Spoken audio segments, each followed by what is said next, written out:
This video contains depictions of blood, body horror and organs. It may not be suitable for children or just those who straight up don't like that sort of thing. Viewer discretion is advised. Hello everyone and welcome to Die Monza Craft, where I make things. My name is Sarah and happy spooky season to all of you.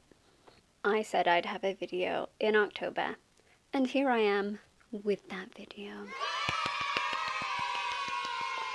It's safe to say that spooky season is my favorite season. In the spirit of spooky season, I am making what I always seem to make, which is spooky things. Doesn't have to be spooky season for me to make some creepy stuff, but you know, it's acceptable now. If it were up to me, it would be spooky season 365 in my house. So, do with that what you will. As you can tell from the thumbnail, I am customizing Moonlight Jewel's Bean doll. I backed the Kickstarter and I got both. I got the white one and I got the mint one because as soon as I saw the mint one, I knew exactly what I wanted to do with it. There was just hands down no question. So without any further delay, let's get right into the video. I am beginning with the unboxing of the dolls, not because I think it's something that everyone wants to watch, but because I've never done one before. And this shows you why. I did want to include this though because I thought a little opening up of the dolls would just be nice, so you can see what's included and how they look in the packaging. In the box was a little draw your own bean design before you committed to it, which I love because I definitely need something like this. I got a little sticker and I did get an enamel pin, but I only found that after I'd taken the beans out. It honestly looks so cute. I kept oohing and ahhing when I was unboxing.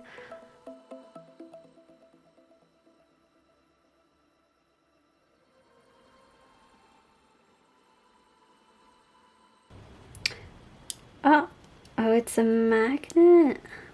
That's smart. I love that.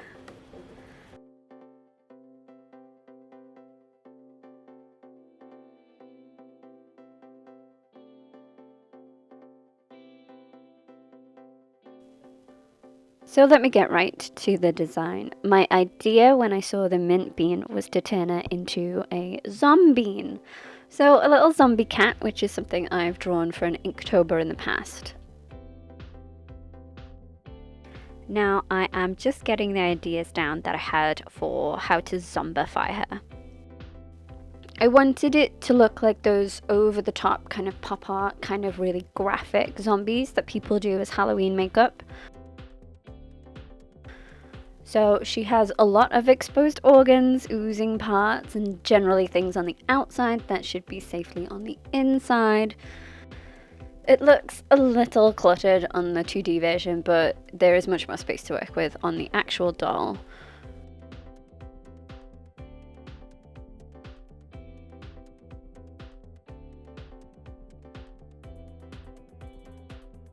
I am just matching up the back to the design on the front, adding in more little extras like maggots and worms and general nastiness. It actually took me a little while to figure out what I could include, if that makes sense. Like, for zombies you think rotting skin and torn clothes, but she has no clothes and the rot isn't altogether that interesting.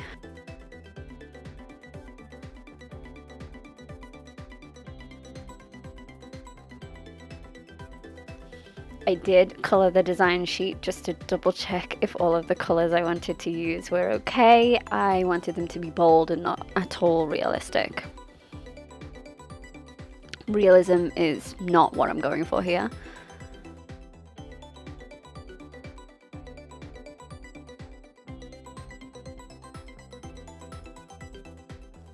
Drawing on this vinyl was real strange because I didn't actually prime it with MSC or anything like that. I just drew straight onto the doll and it held the pigment amazingly. It was like drawing on paper and I don't know if that was a great idea or not, but it's fine. I had to make sure that the brains lined up, so I did keep the parts together whilst I drew the design on.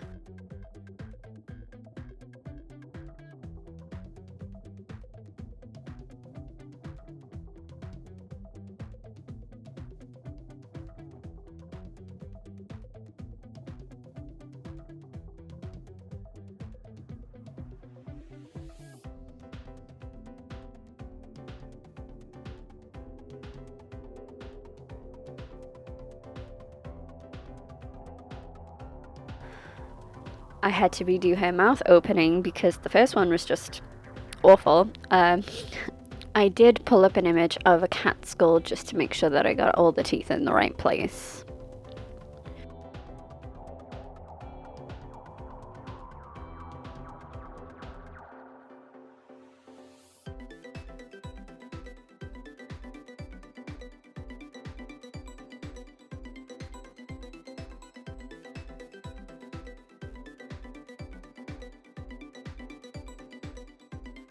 Also, please don't come for me at the state of this brush. I know it's flooded and I know it's awful, but I didn't know any better at this point.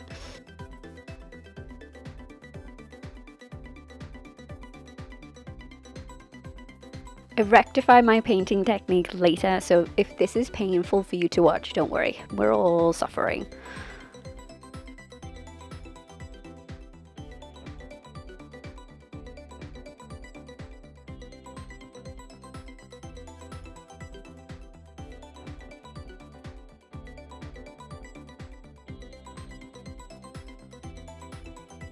I'm just blocking in all the colours on the head and letting them dry before I go in with the pastels and pencils to add more dimension.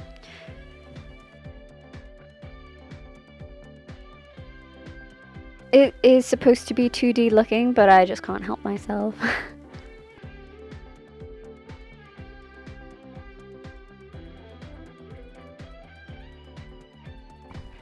I managed to get her legs off, and I know the arms and tail also comes off, but I'm just weak and I didn't think of heating it up until much later. But it's okay, I managed. It wasn't that much of an ordeal. Look at that coverage from that pencil though, I'm very happy.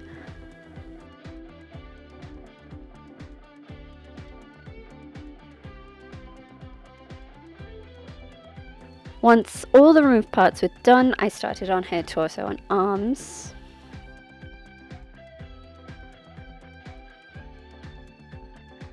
There is actually loads more space here for things, unlike on the 2D drawing.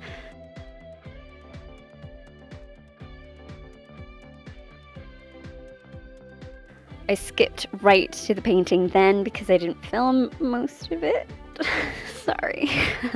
The thing with drawing with just dark pencils first is that they were really smudgy. If I did it again, I'd start with something lighter. I was just impatient. But it works out well for me. She's a zombie and has no need for bathing, so why not?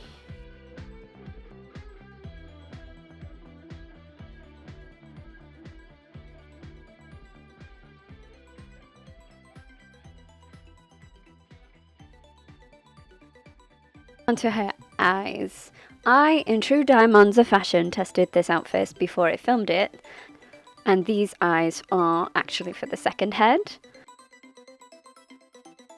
I marked which eye was which because I definitely forgot the first time round. I painted the inside a light blue because she's a zombie. She's not gonna need them that much. I wanted them to have that dead look about them, and painting them blue and putting mica powder in there really sold that for me. I filled in the space with the UV resin, not too much, just enough so that I could control the dome a little more when I needed to finally put a dome on it. So I cured the first lot of UV, and once it was done, I carefully added enough resin so that it sits on top of it, creating the lens of the eye. And I think it turned out rather lovely. You can see what they look like here.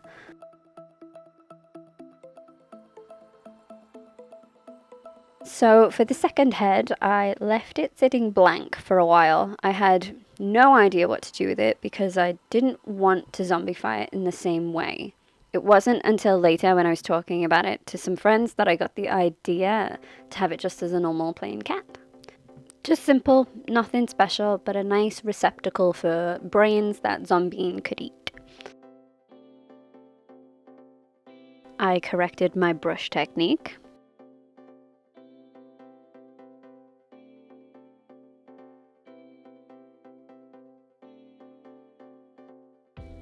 And I added little white highlights to the eyelid creases and the eyelashes just to bring them out a little bit more. It is a simple design, but I wanted it to look really nice.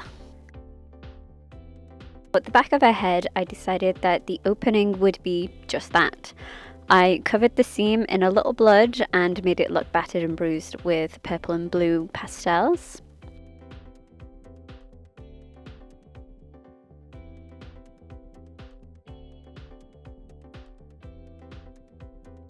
And here she is, the victim.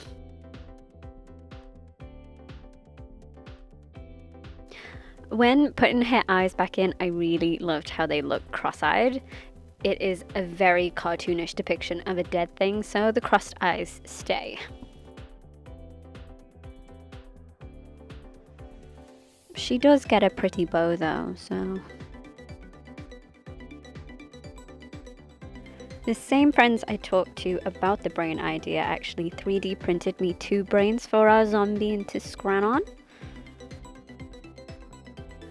I painted them with white gesso first, and then went in with the same bright pink I painted the ZomBEAN's head with.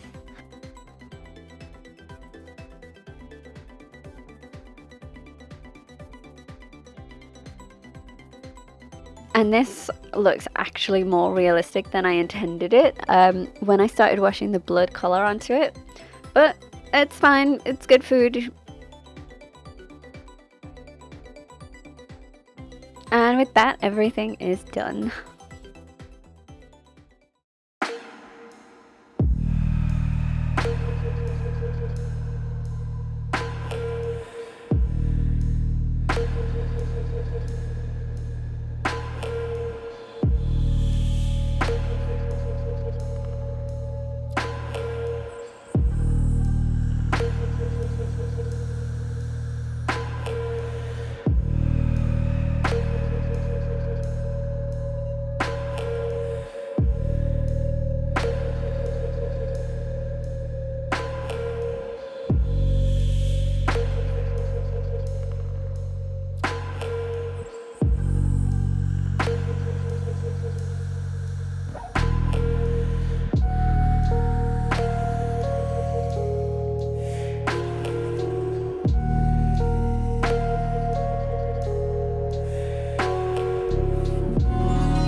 So that is my custom bean doll, my ZomBEAN.